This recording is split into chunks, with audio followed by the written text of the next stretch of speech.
Bienvenidos a un nuevo podcast de Finger Out. En el día de hoy tratamos atentados en Alemania. Bueno, señores, en el día de hoy vamos a hacer un pequeño podcast sobre este tema. No vamos a poner el vídeo porque queremos que ya todo el mundo lo ha visto.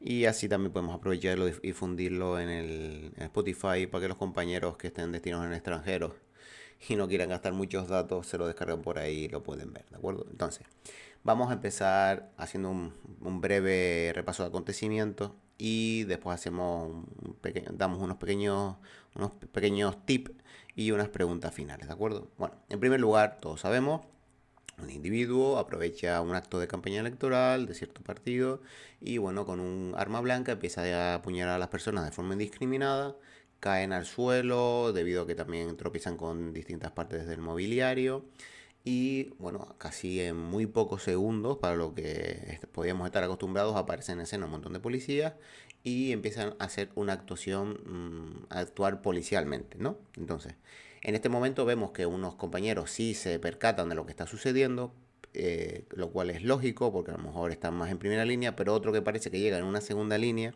no se ha dado cuenta de que es un tema con un arma blanca y se tira a por la persona que parece en ese momento dominante de la situación. E incluso esta persona que está en una situación más dominante, reduciendo el cliente, va con la capucha puesta y una mascarilla, es decir, con el rostro completamente tapado, lo cual también puede darnos a entender o puede hacernos tomar una mala decisión a los agentes. Vemos con una persona media embosada, vamos a decirlo así, con un pasamontaña, pues a lo mejor nos puede dar a entender que está haciendo algo malo, ¿no? Pero no, era una persona que estaba reduciendo al individuo. En este momento, acto seguido, cae encima de esta persona, el cliente se ve liberado, vuelve a coger su cuchillo y empieza a apuñalar de nuevo, con la mala fe de darle a la gente justo en el cuello y evita apuñalarlo en el chaleco. En este momento, o un segundo compañero de la gente, que es como el más resuelto, el más resolutivo de todos los que están en escena, ya había sacado el arma, lo estaba encañonando, da dos o tres pasos hacia la derecha para buscar un mejor ángulo y sacar de la ecuación al compañero que estaba más o menos en la línea de tiro, o asegurar lo máximo posible no darle al compañero, y efectúa uno o dos disparos, cayendo en el acto el cliente al suelo y soltando de inmediato el cuchillo. Y aquí ya se ven otras escenas de lo que está pasando y cómo empiezan a reducir a todas las personas en escena, los empiezan a engrietar, ¿no? Se ve caos, la verdad que hay bastantes agentes para lo que uno puede estar acostumbrado.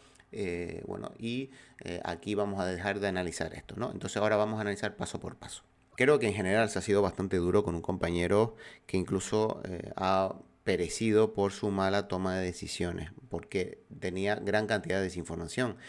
A todos nos puede pasar que estamos en una situación y no sabemos de verdad qué está pasando. Vemos caos, pero no sabemos qué pasa. Máximo un cuchillo y encima si no hay mucha luz, que a lo mejor no refleja la hoja con el sol, no refleja bien el filo.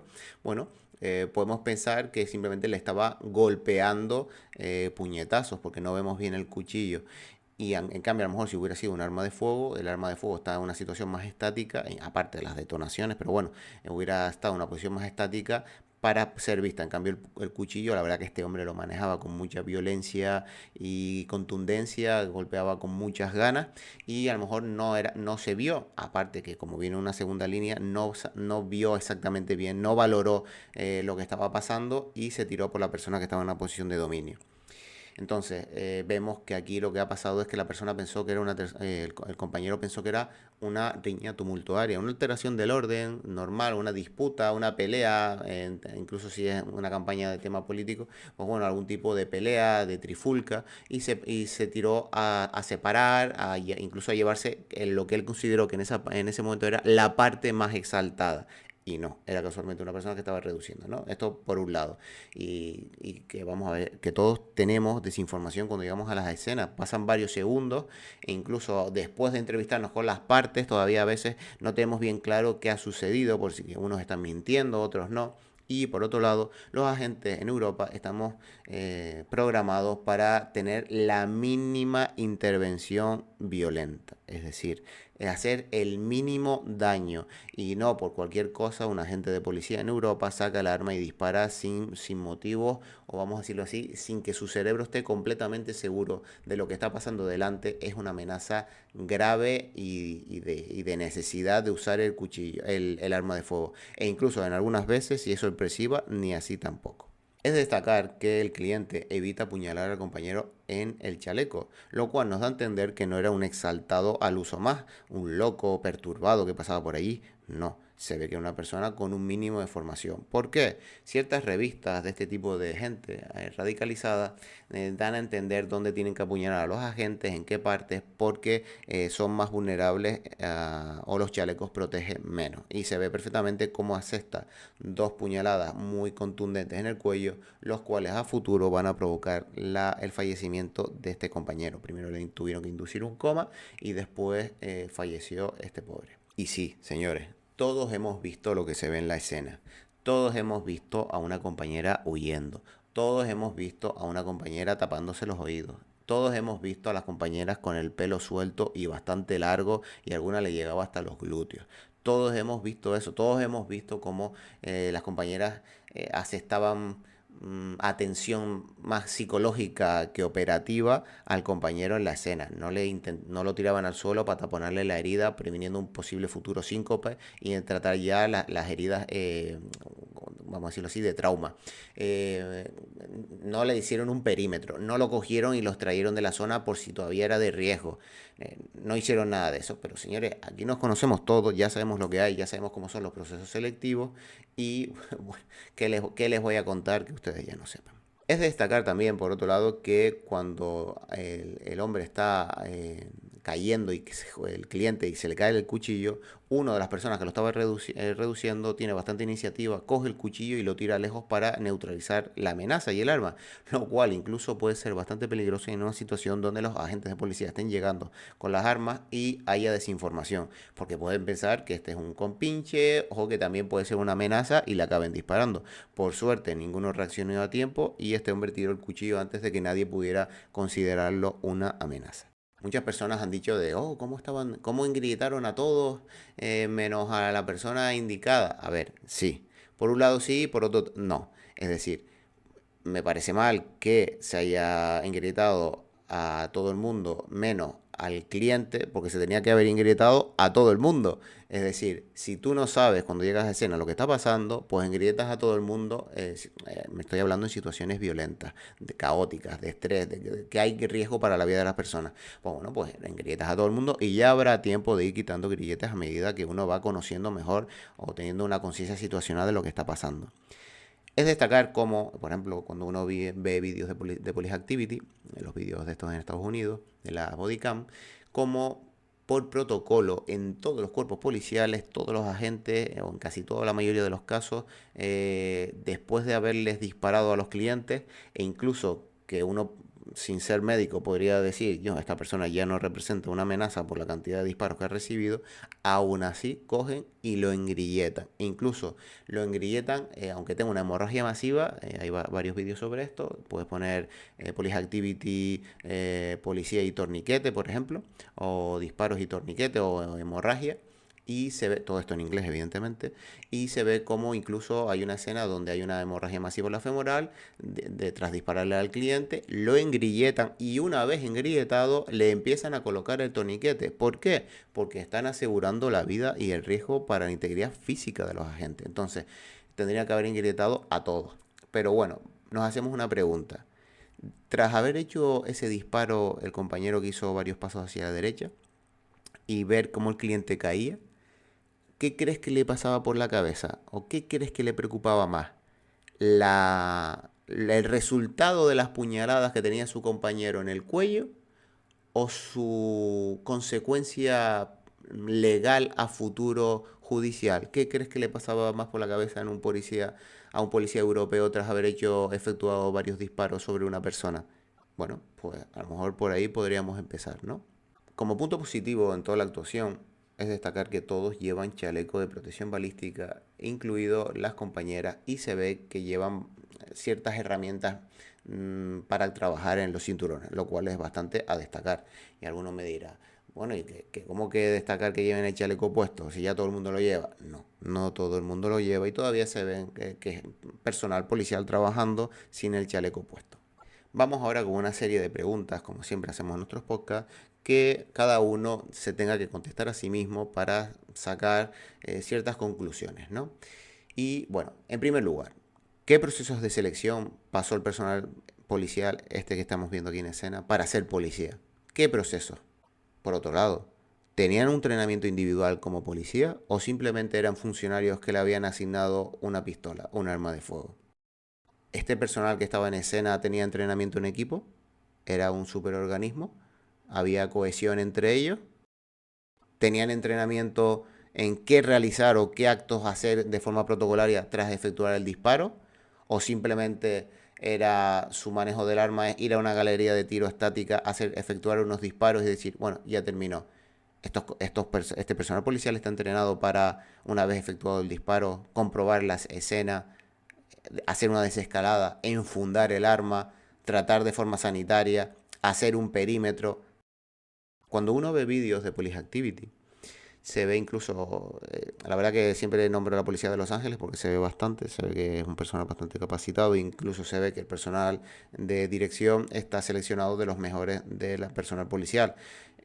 A lo que me refiero con esto es que saben del trabajo policial a nivel técnico, a nivel bajo nivel técnico, las cosas más elementales y básicas y las coordinan y las ordenan.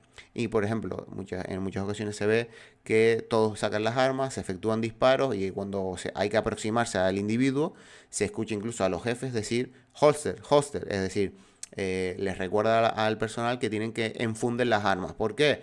Porque personal con las armas desenfundadas puede ser un riesgo. Entonces, ¿qué hacen? Oye, todos con el arma a la funda, por seguridad de todos, ¿no? Entonces, pum, todos con el arma a la funda y ya o corren detrás del cliente o se aproximan para empezar los primeros tratamientos sanitarios, etcétera. Bueno, es una cosa que quiero dejar ahí como tip por si alguno quiere implementarlo en su formación, si alguno puede, pues oficial y si no, pues extraoficial. Los compañeros que estaban aquí actuando tenían cohesión entre ellos. Eh, estaban seguros del socorro mutuo, como diría el teniente coronel Grossman en su libro sobre el combate. Sabrían, bueno, que si les pasaba algo a alguno, otros iban a atenderlos o no, o se sabían abandonados y que eran un trabajo individual y por eso cada uno, incluso se ve aparte de las compañeras, se ve algunos caimanes por ahí un poquito alejados, en plan como una mirada más reflexiva de lo que está pasando y no se les ve, bueno, pues haciendo otros cometidos que a lo mejor en esa lejanía podrían realizar mejor, como hacer un perímetro, como apartar a la gente, o tratar de forma sanitaria a otras personas heridas en la escena, no, sino simplemente se limitan a observar de forma pasiva. Si alguno de los compañeros que estaba ahí en escena hubiera dicho fuego cruzado, las personas en escena sabrían a qué se estaba refiriendo. Por otro lado, si alguien en la escena hubiera dicho, oye, vamos a hacer un nido de heridos aquí o vamos a agrupar los heridos en esta zona, ¿sabrían el por qué? ¿Sabrían en qué consiste esto? Vamos a decirlo así, una especie de economía de escala, de que las personas que a lo mejor que tengan más formación sanitaria no tengan que estar yendo de un lado a otro, sino que en pocos metros tengan a todos los heridos para valorarlos y hacerles un triaje. E incluso es más fácil de proteger. ¿Por qué? No es lo mismo hacer un perímetro de personas alejadas que un perímetro de personas relativamente juntas, ¿de acuerdo? De ahí la importancia incluso de que todo el mundo esté ingrietado o que incluso la persona que le hayan disparado esté ingrietada. ¿Por qué? Porque a lo mejor en el propio nido de heridos puede seguir siendo un riesgo y una amenaza. Es de destacar la presencia de un individuo con una gorra de plato, como una especie de segundo o tercer círculo de la amenaza, de la situación caótica, el cual de forma impasible saca un teléfono móvil y realiza una llamada de teléfono. Y entonces aquí es destacar, ¿los cargos de dirección van con transmisiones o se mueven por telefonía móvil? Si se mueven por telefonía móvil, no estamos siendo lo suficientemente óptimos. ¿A qué me refiero con esto? Porque si uno transmite por comunicaciones, todo el mundo se está enterando de lo que está pasando. Y si uno transmite por teléfono móvil, solamente se está enterando el emisor y el receptor de esa conversación. Por lo tanto, no es eficiente y se le ve incluso que no lleva transmisiones. Entonces, los cargos de dirección en escena tienen que llevar transmisiones para poder ordenar, mandar, comunicar, sí, en definitiva, coordinar todo el operativo, tanto en plano físico de la escena, a nivel táctico, como a nivel más estratégico. ¿Cuál sería la labor de un escalón de dirección en la escena? Bueno, pues impulsar la iniciativa del personal recordándoles lo que teóricamente deberían de saber. Por ejemplo, oye, presiona la herida. Señores, perímetro, alejamos a las personas de aquí. Menganito, encárgate de este. Central, necesitamos aquí en escena, esto ha sucedido, esto y esto y esto. Es decir, dinamizar lo que está pasando en la situación y no simplemente quedarse ahí de forma impasible mirando en la escena lo que está pasando y decir, pues venga, pues vale, pues ahora voy a llamar para dar novedades al jefe. En resumen, asumir la responsabilidad del cargo que se supone que para algo lo tiene y aparte lo cobra. Para algo debe tener un rol de líder sobre las personas que manda. Pero bueno, nada nuevo bajo el sol, señores. Aquí nos conocemos todos. A nadie le puede sorprender que esto haya pasado en una policía europea. Hubiera pasado en Francia exactamente lo mismo, en España exactamente lo mismo, en Italia exactamente lo mismo, en el Reino Unido exactamente lo mismo y así sucesivamente. ¿Por qué? Porque a lo mejor la selección, la formación y la legislación que atañe a la Fuerza de Cuerpo de Seguridad en España y en toda Europa no es la más acorde y todos los agentes actúan de la misma manera. Normalmente solemos pensar que los agentes son eso, policías, bueno, que se les presupone una formación táctica, práctica, pero si el 90-95% de tu tiempo que has pasado en las academias ha sido sentado, ¿qué tipo de policía estamos creando? Pues simplemente funcionarios con pistolas. Espero que les haya gustado y nos vemos en el siguiente.